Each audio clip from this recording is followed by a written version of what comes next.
el informativo.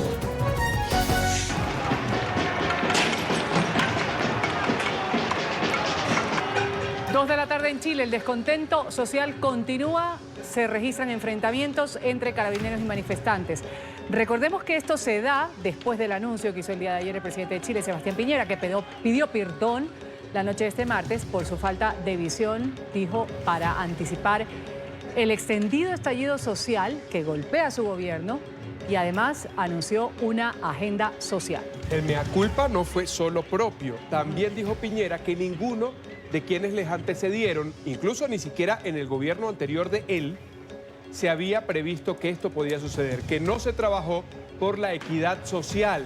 Por eso dice, ahora hay una oportunidad para hacerlo con el consenso político. Ha anunciado la creación de un ingreso mínimo garantizado en el que el Estado complementará un 15% los salarios más bajos para así elevarlos hasta 350.000 pesos. Esto es alrededor de $480 para todos los trabajadores con jornada completa. Cuando el sueldo sea menor a ese monto, va a aplicarse esta medida. También ha propuesto la creación de un mecanismo de estabilización de las tarifas eléctricas que anulará la reciente alza del 9,2% en la electricidad. Gracias a todos por su sintonía con el Canal de las Américas. Ya estamos Carlos Figueroa y Ruth del Salto junto a ustedes con el acontecer internacional en este 23 de octubre del 2019. Carlos, una buena tarde. Buena tarde, Ruth. 60 minutos tenemos, vamos a aprovecharlos. Iniciamos ya con nuestros titulares. Comienza el informativo con Carlos Figueroa y Ruth del Salto.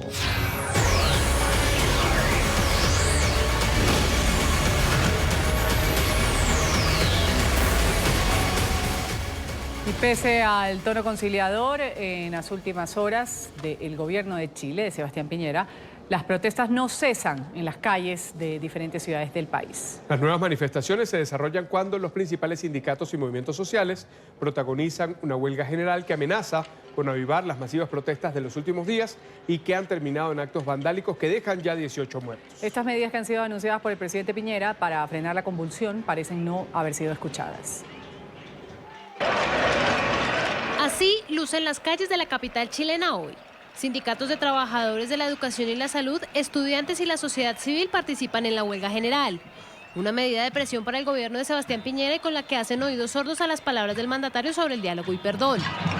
Una tensa calma se vive en el país en medio de las movilizaciones que exigen justicia social y la renuncia del jefe de Estado. ¿Qué le vamos a hacer? Hay que seguir nomás apoyando. El día comenzó con los mismos problemas de transporte en Santiago de Chile. Algunas líneas del metro siguen sin funcionar por los daños causados durante las movilizaciones. Algunos intentan retomar las actividades diarias en medio de la crisis política y social.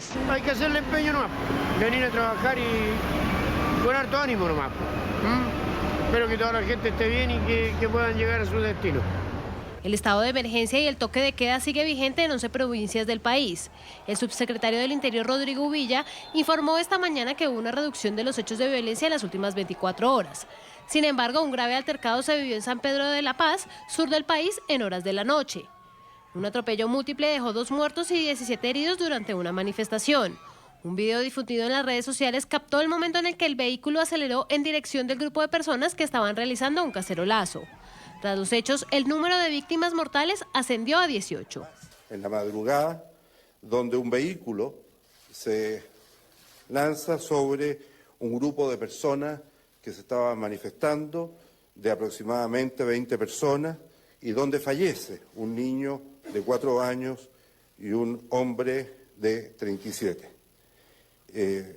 Esto es lamentable en términos del involucramiento de un niño de solo 4 años y de, por supuesto, un adulto en esta circunstancia.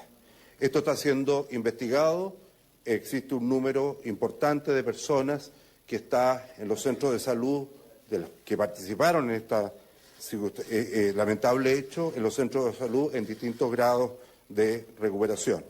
Mientras el descontento social aumenta, desde el gobierno buscan alternativas para frenar la ola de violencia. El mandatario convocó a una reunión esta noche con presidentes y jefes de bancada del oficialismo con el objetivo de aterrizar las medidas anunciadas en la noche del martes para enfrentar la crisis. Los partidos oficialistas piden agilizar la tramitación de los proyectos. El mea culpa anoche del presidente Sebastián Piñera ha pedido perdón a los chilenos por no atender de manera oportuna los problemas de la nación. Esto decía el mandatario, que ha sido criticado por decretar el estado de emergencia y además el toque de queda. Es verdad que los problemas no se han producido en los últimos días, se venían acumulando hacía décadas. Pero es verdad también que los distintos gobiernos no fueron o no fuimos capaces de reconocer esta situación en toda su magnitud. Esta situación de inequidad, de abuso, que ha significado una expresión genuina y auténtica de millones y millones de chilenos. Reconozco esta falta de visión y le pido perdón a mis compatriotas. La presión en las calles llevó al presidente de Chile, a Sebastián Piñera, a plantear una gran reforma social. Durante la locución de la noche de ayer, ha informado que serán 6 los pilares de esta iniciativa. Uno de ellos justamente toca el tema de las pensiones. La reforma plantea un incremento del 20% de la pensión básica solidaria y otro 20% en el aporte provisional solidario. Además, anunció aportes de recursos fiscales para complementar el ahorro previsional de la clase media y aportes para mejorar las pensiones de los adultos mayores no valentes. Sobre el sistema de salud, el gobierno de Sebastián Piñera propone crear el seguro de enfermedades catastróficas para, según él, asegurar un techo al gasto de salud de las familias. También se creará un seguro que cubra parte del gasto en medicamentos de las familias chilenas y una ampliación de un convenio con las farmacias para así reducir el precio de las medicinas. Otro de los puntos de esta reforma es la creación de un ingreso mínimo garantizado de cerca de $482 que complementaría el salario de los trabajadores a jornada completa cuando sea inferior a esta cantidad, beneficio que se aplicará en forma proporcional a los menores de 15 y mayores de 65.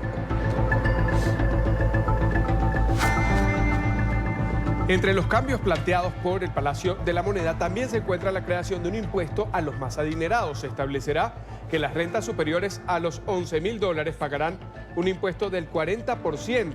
Con esta medida se espera recaudar millonarios fondos que servirán para financiar las demás reformas. Piñera además anunció una reducción del salario de los parlamentarios y los altos sueldos de la administración pública, una reducción del número de curules en el Congreso y una limitación de las veces que los congresistas puedan ser elegidos.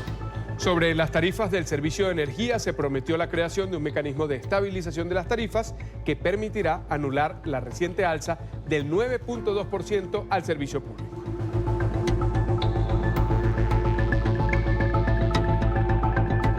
Y hace minutos, Nicolás Maduro, desde Caracas, se refirió a la crisis en Chile. El líder de un régimen acusado de reprimir, de encarcelar, de perseguir, de hostigar y de torturar a todo aquel que se le opone, denunció represión en contra del pueblo chileno, guiado, dice él, por la derecha representada por el presidente Sebastián Piñera. Hemos sido testigos de la rebelión del pueblo chileno contra el modelo neoliberal. Y bueno, ayer vimos la intervención del presidente Sebastián Piñera, tratando de escuchar el clamor de un país. Ojalá cese la represión infame contra el pueblo de Chile. Ojalá se aclaren los casos de supuestos desaparecidos, de gente masacrada.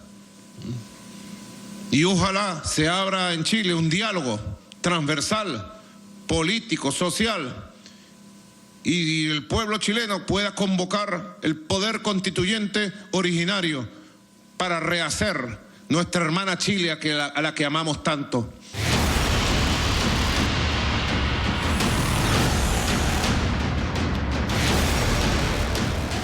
Sin resultados definitivos de las elecciones presidenciales del domingo en Bolivia, Evo Morales ha dicho hoy estar seguro de ganar en la primera vuelta y ha denunciado lo que denominó un golpe de Estado. Recordemos las cifras que muestran hasta el momento los resultados provisionales que han sido entregados por el Tribunal Supremo Electoral. Evo Morales acumula 46.4% de los votos frente al 37.07% de su rival más cercano, el centrista Carlos Mesa. Faltan por escrutarse en este momento alrededor de un 4% de los sufragios. Esto según la cifra oficial. Para evitar el balotaje, Morales necesita más del 40% de los votos, ya lo tiene, pero además, algo que con lo que no cuenta hasta ahora, una ventaja de 10 puntos respecto al segundo candidato, en este caso Carlos Mesa. Entre destrozos amaneció el Tribunal Electoral Departamental de Santa Cruz, bastión de la oposición. Sus oficinas, como ha ocurrido en otras regiones, fueron incendiadas en la madrugada durante las protestas contra los resultados electorales en Bolivia. Hoy continúan en las calles, en el primer día de un paro nacional indefinido contra el presidente Evo Morales, quien se encuentra al filo de un cuarto periodo presidencial. Los manifestantes denuncian fraude después de un drástico cambio entre dos boletines que tuvieron 24 horas de diferencia en su divulgación. Pero el aspirante a la reelección asegura que se trata de un golpe de Estado en marcha. Aunque quiero decirle, ya sabía anticipadamente, se prepararon la derecha con apoyo internacional para un golpe de Estado. ¿Y cómo se expresa el golpe de Estado? No dejan el conteo de las elecciones, queman instituciones del Estado como las infraestructuras del Tribunal Supremo Electorales Departamentales. En sus primeras declaraciones desde que estallaron las protestas hace 2 días, Morales decretó el estado de emergencia y a falta de resultados electorales definitivos, dijo estar seguro de que ganará en primera vuelta. Solo estamos esperando que el Tribunal Supremo Electoral informe. Yo estoy casi segurísimo que con los votos de las áreas rurales vamos a ganar en la primera vuelta. Sin embargo, los ajustados resultados aún plantean una segunda vuelta, cuando aún falta el conteo del 4% de los votos. Evo tiene una ventaja del 9,33%, pero necesita que sea de 10 puntos para evitar el balotaje en diciembre. El mandatario llamó a sus seguidores a movilizarse. Decir a mis compañeros, al pueblo boliviano, a las hermanas y hermanos, a organizarse, prepararse y vamos a defender la democracia. Y aunque Morales llamó a la oposición y a la comunidad internacional a no promover el odio, su llamado parece haber aumentado la polarización. Este hombre, crítico del gobierno, fue herido en la cabeza por partidarios del presidente que lo atacaron durante las manifestaciones en Santa Cruz. La Organización de Estados Americanos adelanta hasta ahora una sesión extraordinaria que ha sido convocada para debatir la crisis que se vive en Bolivia. El encuentro se desarrolla un día después de que la misión de observación electoral de la OEA aceptara realizar una auditoría del conteo de votos, algo que sugirió el mismo Morales en una reunión con representantes de organismos internacionales. Vamos a ir a la capital de los Estados Unidos con Yasmín López, periodista de nuestra cadena aliada La Voz de América. Así es, pues justamente debido a las violentas manifestaciones y también a los cuestionamientos en torno a la validez de estas elecciones del 20 de octubre en Bolivia, se realizó esta sesión extraordinaria del Consejo Permanente de la OEA. 2 asuntos o puntos importantes durante esta reunión.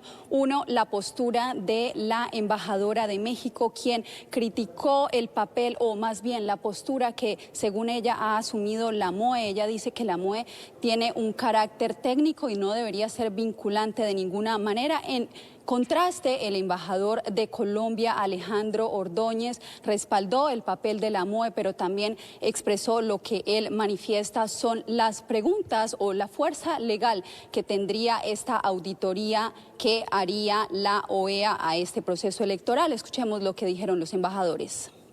Estados Unidos rechaza claramente este intento del tribunal por menoscabar la democracia en Bolivia, con lo cual, una vez más, llamamos al TSE para que actúe para restablecer la credibilidad. El gobierno no puede tener en este momento un recuento completo. La única vía razonable es seguir la voluntad del pueblo boliviano, como ha sido expresada con un recuento totalmente legítimo y una segunda vuelta. Lo mencionado en el informe preliminar de la misión de observación electoral nos debe llenar de preocupación por la falta de garantías y la notoria pérdida de confianza en ese proceso electoral. Sin duda no es la forma de responderle a los ciudadanos. A México le preocupa que el caso de las actuales elecciones bolivianas pareciera que la MOE se ha manejado al margen de los principios fundamentales de su actuación contenidos en diversos instrumentos, sobre todo en el Manual para las Misiones de Observación Electoral de la OEA, en particular al principio de objetividad y neutralidad ya que considera que la publicación del comunicado de prensa de la MOE sobre Bolivia la noche del 21 de octubre, donde se calificó de manera apresurada la elección sin proporcionar los fundamentos factuales y objetivos para tales aseveraciones, trastocó la imparcialidad y neutralidad de dicha misión e interfirió en un proceso electoral que, repito, no ha concluido. Bueno, pues se espera que al final del día se conozcan los resultados finales del conteo de votos de estas elecciones en Bolivia.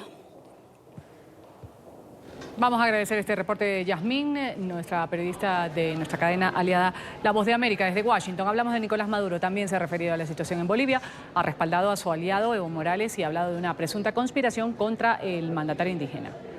A todos los movimientos sociales y movimientos políticos a acompañar en este momento difícil al presidente reelecto Evo Morales Aymá, alzar la voz del mundo contra el golpe de Estado, contra la violencia de la derecha y por el respeto a la victoria legítima del presidente Evo Morales Aymá. Hago un llamado al mundo entero que reaccionen las voces de líderes, lideresas, presidentes, presidentas, primeros ministros, movimientos de países, movimientos sociales, movimientos políticos.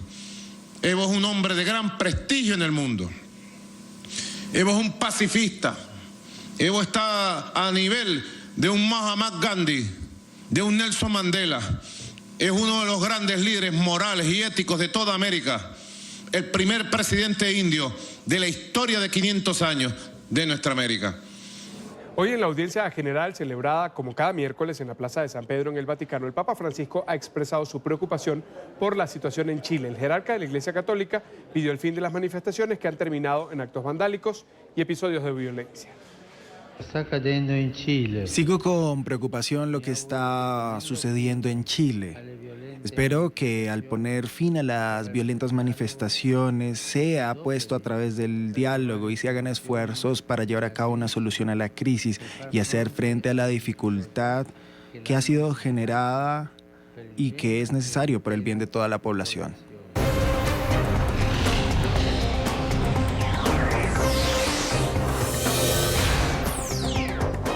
El presidente de Estados Unidos, Donald Trump, ha anunciado un alto al fuego permanente ya en la frontera entre Siria y Turquía. En una locución desde la Casa Blanca, el mandatario ha asegurado que las fuerzas de seguridad turcas han detenido ya la ofensiva llevada a cabo en el noreste de Siria durante las últimas semanas. Asimismo, ha dicho que se creó una zona de seguridad para evitar las confrontaciones. Esta noticia se conoce luego de que el gobierno de la Unión Americana anunciara el retiro de sus tropas de esta zona. El presidente estadounidense ha dicho que el resultado de las negociaciones corresponde al cambio de rumbo en las relaciones de Estados Unidos con Oriente Medio. A tempranas horas del día, el gobierno de Turquía me informó de que van a detener el combate y su ofensiva en Siria. Y asimismo van a realizar un cese al fuego permanente. Así es como lo han dicho, pero ustedes y yo sabemos qué significa permanente en esa parte del mundo. Es algo que quizás puede ser cuestionable, pero yo personalmente creo que va a ser permanente. Un pequeño grupo de nuestras tropas van a permanecer en el área en donde nosotros tenemos algunas áreas de petróleo y vamos a estar protegiéndolas y vamos a estar decidiendo qué va a pasar con ellas en el futuro. En esta intervención, Trump también informó que ordenó al secretario del Tesoro que levante las sanciones que fueron impuestas a Turquía en respuesta a sus acciones contra los kurdos en el noreste de Siria. Así que las sanciones van a ser levantadas, a menos de que algo suceda con lo que nosotros no estemos felices. Esto ha sido creado por nosotros, por los Estados Unidos y nadie más, ninguna otra nación. Así de simple. Los kurdos están a salvo y incontable, el número de vidas también está siendo puesto a salvo y ningún soldado estadounidense está en riesgo. Otro migrante centroamericano ha muerto bajo la custodia de la Agencia de Aduanas y Protección Fronteriza de Estados Unidos. Se trata de un mexicano, 49 años de edad, que ha muerto en un hospital de Arizona a causa de una afección en su corazón.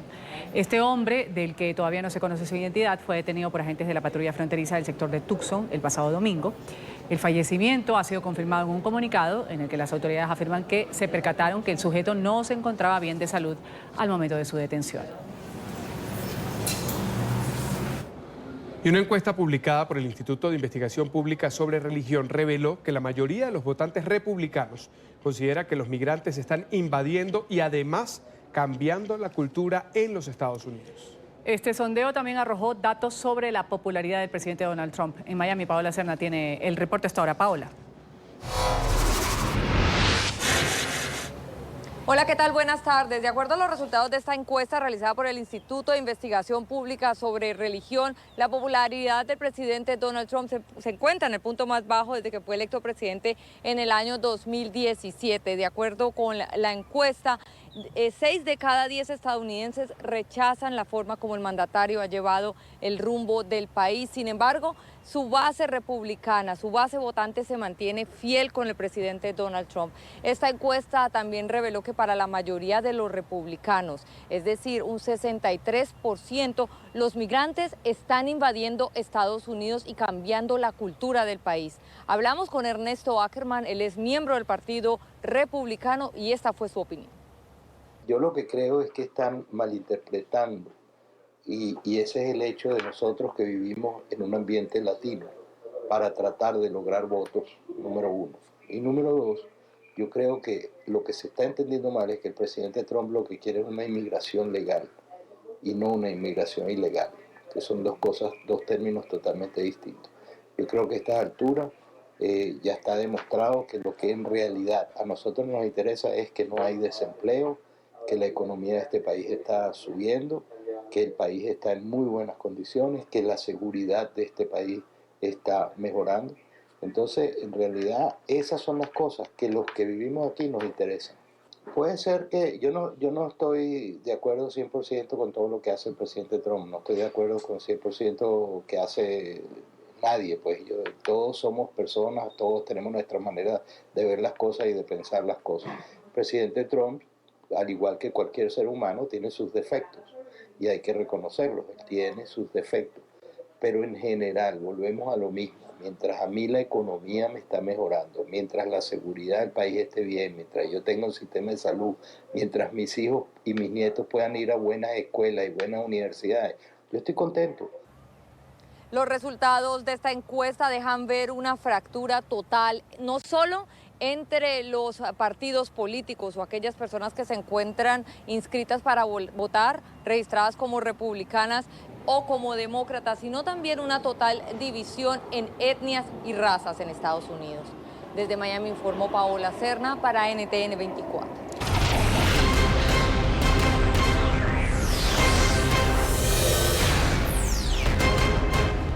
Un hermano del presidente Mauricio Macri ha sido golpeado y asaltado esta madrugada en su casa del barrio privado La Comarca del partido bonaerense de Tigre por una banda de 7 delincuentes, todos menores de edad, de entre 15 y 17 años, que más tarde han sido detenidos. La víctima de robo es el empresario Mariano Macri, 52 años de edad, quien estaba con su mujer al momento del asalto. Nueva amenaza contra Argentina. A 4 días de las elecciones presidenciales del 27 de octubre, ha dicho el presidente de Brasil, Jair Bolsonaro, que podría tomar medidas en contra de la nación si se da un resultado. Si ganara el candidato del Frente de Todos, el kirchnerista Alberto Fernández, Bolsonaro afirmó que podría suspender el país del Mercosur. El mandatario brasileño afirmó que podría unirse con Paraguay y Uruguay para aplicar sanciones a la Argentina si la nueva administración llega a imponer trabas comerciales. La Asamblea Constituyente madurista ha aprobado allanar inmunidad parlamentaria del diputado Juan Pablo Guanipa. Con él ya son 23 los parlamentarios venezolanos afectados con esta medida. Las reacciones del Partido Primero Justicia, al que pertenece Juan Pablo Guanipa, las tiene Luis Laya en Caracas, la capital de Venezuela. Luis, adelante. Hola, buenas tardes. El propio diputado Juan Pablo Guanipa ha rechazado el levantamiento de su inmunidad parlamentaria y el intento por encarcelarlo por parte del régimen de Nicolás Maduro. También dirigentes de la democracia venezolana y diputados a la Asamblea Nacional han calificado este hecho como un intento por judicializar la política en Venezuela. Esta decisión de un Tribunal Supremo de Justicia ilegítimo, que para nosotros no existe, acompañada por una Asamblea Nacional Constituyente que es una farsa, que hemos desconocido y que nos jactamos de no habernos arrodillado ante ella, es una decisión írrita que no tiene ningún sentido. No es otra cosa que la judicialización de la política. Es la pretensión del régimen de seguir sacando de la escena política y del escenario público a quienes hoy asumimos liderazgos y protagonismos y que asumimos sobre todo la voz de un pueblo que hoy no es escuchado por quienes usurpan funciones. Han señalado que lo que intenta el régimen de Nicolás Maduro es acabar con el Parlamento venezolano, con la democracia y también con las voces disidentes. El régimen quiere seguir sometiendo al pueblo de Venezuela. Los diputados somos la voz de los ciudadanos. Y el régimen cree que si silencia a los diputados, entonces puede seguir silenciando el clamor de un pueblo. Nosotros no nos vamos a callar. Nosotros no nos vamos a callar porque nosotros nos escogieron los venezolanos para ser sus representantes. Han denunciado además que los mecanismos que utiliza el régimen de Nicolás Maduro para acabar con la inmunidad parlamentaria son ilegales. La propia Constitución estipula que debe ser la misma Asamblea Nacional la que evalúe las acusaciones en contra de un diputado para tomar esta medida. Estamos hablando de un TCJ con magistrados express. Estamos hablando de una Asamblea Nacional Constituyente que fue electa de manera fraudulenta para violentar la democracia en Venezuela y que realmente el procedimiento, como tú lo explicabas, no es el procedimiento adecuado el que están implementando para el allanamiento de inmunidad. Aquí se trata de miedo, miedo a los diputados, miedo a la democracia, miedo al pueblo venezolano. Ante este hecho han llamado a los ciudadanos a participar en las movilizaciones de calle, principalmente en la de este jueves 24 de octubre. Han señalado esto debe ser una muestra de la inconformidad de los ciudadanos y también una protesta en contra de las irregularidades y la persecución. Desde Caracas, Venezuela, para NTN 24, Luis Alejandro Laya. Luis, gracias. Una buena tarde. Han revelado detalles sobre la operación contra Osama Bin Laden.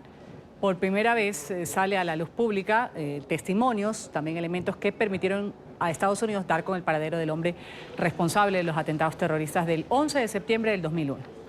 Próximamente va a abrir al público en la ciudad de Nueva York una exhibición alrededor de esta historia. NTN 24 ha tenido acceso anticipado a ciertos objetos de la muestra y también al testimonio de la gente de la CIA que tomó las decisiones claves en el operativo contra el ex líder de la red terrorista Al Qaeda. Alejandro Rincón tiene el reporte desde la Gran Manzana. Alejandro. Hola, buenas tardes. La mayoría de nosotros tenemos una idea general de la forma como concluyó el operativo de búsqueda de Osama Bin Laden, definido como uno de los más grandes en toda la historia de los Estados Unidos, con una incursión en un complejo en Abbottabad, Pakistán, que además terminó en la muerte de el perseguido terrorista. Es la primera vez en 2019 que el Museo del 9/11 aquí en la ciudad de Nueva York ha podido entregar a la opinión pública material desclasificado del gobierno de la Unión Americana y además testimonios únicos, verdaderamente sin antecedentes, sobre figuras centrales, aquellos quienes tomaron decisiones claves en ese proceso de búsqueda de Osama Bin Laden, líder en ese entonces de la red terrorista Al Qaeda. Justo tenemos para ustedes el testimonio de el jefe de la CIA en Pakistán en el momento cuando estaba desarrollándose ese operativo, quien en las siguientes declaraciones les explica a ustedes el momento clave cuando Estados Unidos entró en acción. La clave fueron los mensajeros que nos llevaron a Bin Laden. Los mensajeros trabajaron de cerca con Bin Laden, pudimos llegar a lo que sabíamos que era el complejo y esa fue la pieza clave, el lugar probable, posible, donde esta figura podía estar escondida porque sabíamos que ellos estaban de cerca trabajando con Bin Laden. El señor Kelton, a quienes ustedes acaban de escuchar, nunca había entregado declaraciones a los medios de comunicación. Él es un agente ahora retirado de la CIA y ha decidido entregar estas declaraciones, entre otras, porque en el Museo Memorial de los Atentados Terroristas del 11 de septiembre de 2001 se abrirá próximamente una exhibición centrada específicamente en todo ese proceso de búsqueda del ex líder de la red terrorista Al Qaeda. Uno de los encargados de esta institución cultural también habló con NTN 24. Y ellos nos iban a contar sus historias y a permitirnos a presentarlas al público. Cuando comenzamos esto hace más de 3 años no estaba claro de que ese iba a ser el caso y con el paso del tiempo, con algunos obstáculos en el camino, pudimos conseguir este acceso y realmente es un elemento único de esta exhibición. Esta nueva exhibición, La búsqueda de Osama Bin Laden revelada, abrirá sus puertas al público el próximo 15 de noviembre. Es todo lo que tenemos para ustedes por ahora. Continúen con más en El Informativo.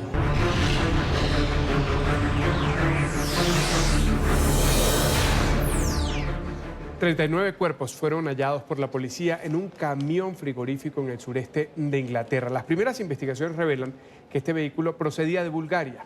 El conductor, 25 años de edad, ha sido detenido como sospechoso de este asesinato. Las autoridades están buscando establecer el origen de las víctimas mortales y si se trata de migrantes.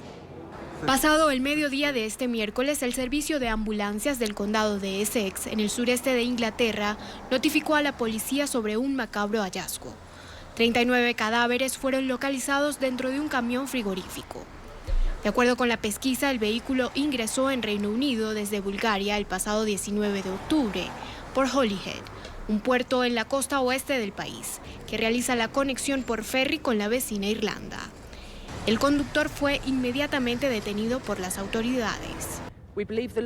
Creemos que el camión es de Bulgaria y llegó al Reino Unido el 19 de octubre. Los servicios de emergencia respondieron, pero lamentablemente las 39 personas dentro del contenedor habían muerto.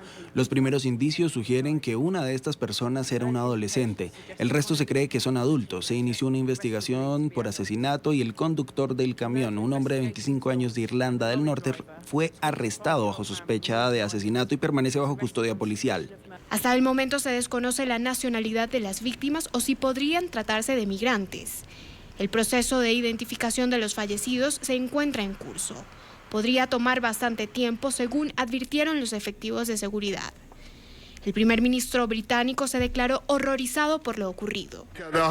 Toda la Cámara está conmocionada por la terrible noticia que se ha descubierto 39 cadáveres en un contenedor, en un camión en Essex. Esta es una tragedia inimaginable y verdaderamente desgarradora. Sé que los pensamientos y oraciones de todos los miembros están con aquellos que perdieron sus vidas. Estoy recibiendo también actualizaciones de los oficiales y la policía de Essex para establecer lo que pasó exactamente. En los últimos años, un gran número de migrantes ha intentado entrar en Reino Unido ocultándose en camiones o embarcaciones que cruzan el Canal de la Mancha. Ante el incremento de controles policiales, Irlanda se convirtió en una nación de tránsito en las rutas de los traficantes de personas por su frontera abierta. Una persona muerta, 5 desaparecidas han dejado inundaciones repentinas registradas en las últimas horas en la región de Cataluña. Fuertes lluvias han azotado las ciudades de Tarragona y de Barcelona. Varios vehículos fueron arrastrados por las corrientes de agua. Los invitamos a que sigan informados en Twitter, nuestra cuenta @NTN24. La ampliación allí en ntn24.com. Feliz tarde.